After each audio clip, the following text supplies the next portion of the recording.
ইরানের মাটিতে খনন কাজ চালাবে চীন। আধুনিক যুদ্ধের মোড় ঘুরিয়ে দিতে পারে যে ১৭টি বিরল ধাতু, তারই সন্ধানে ইরানের মাটি খুঁড়তে নামছে শি জিনপিংয়ের চীন। মধ্যপ্রাচ্যের চলমান যুদ্ধের উত্তেজনার মধ্যেই বেইজিং তেহরানের এই নতুন মিশনের খবরে ঘুম হারাম যুক্তরাষ্ট্রের। এমন তথ্য উঠে এসেছে সাউথ চায়না মর্নিং পোস্টের একটি প্রতিবেদনে।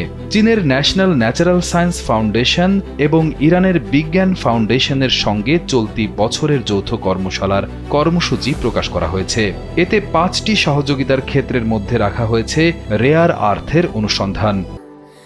স্যান্ডেলিনা সো, রূপচর্চায় আভিজাত্য।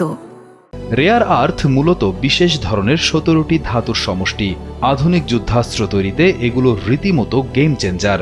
আধুনিক ক্ষেপণাস্ত্রের যন্ত্রাংশ, যুদ্ধ বিমানের প্রযুক্তি, রাডার এবং অন্যান্য সামরিক সরঞ্জাম সবকিছুতেই এই ধাতুগুলোর কোনো বিকল্প নেই। বর্তমান বিশ্বে এই খনিজগুলোর উৎপাদন এবং প্রক্রিয়াজাতকরণে চীনের একচেটিয়া আধিপত্য রয়েছে। অন্যদিকে ইরানের মধ্যাঞ্চলে প্রায় ৭,০০০ বর্গ কিলোমিটার এলাকা জুড়ে মিলেছে রেয়ার আর্থের বিশাল সম্ভাবনাময় খনি। কিন্তু সেগুলো উত্তোলনের আধুনিক প্রযুক্তি তেহরানের হাতে নেই। আর ঠিক এই শূন্য স্থানই এবার পূরণ করতে যাচ্ছে চীন।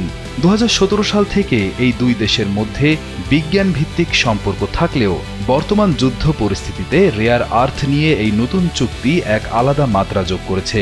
বিশেষজ্ঞরা বলছেন, ইরানে যদি এই খনিজের বড় কোনো মজুদ সত্যি পাওয়া যায়, তবে তা বিশ্বের সামরিক প্রযুক্তির সমীকরণই পাল্টে দেবে।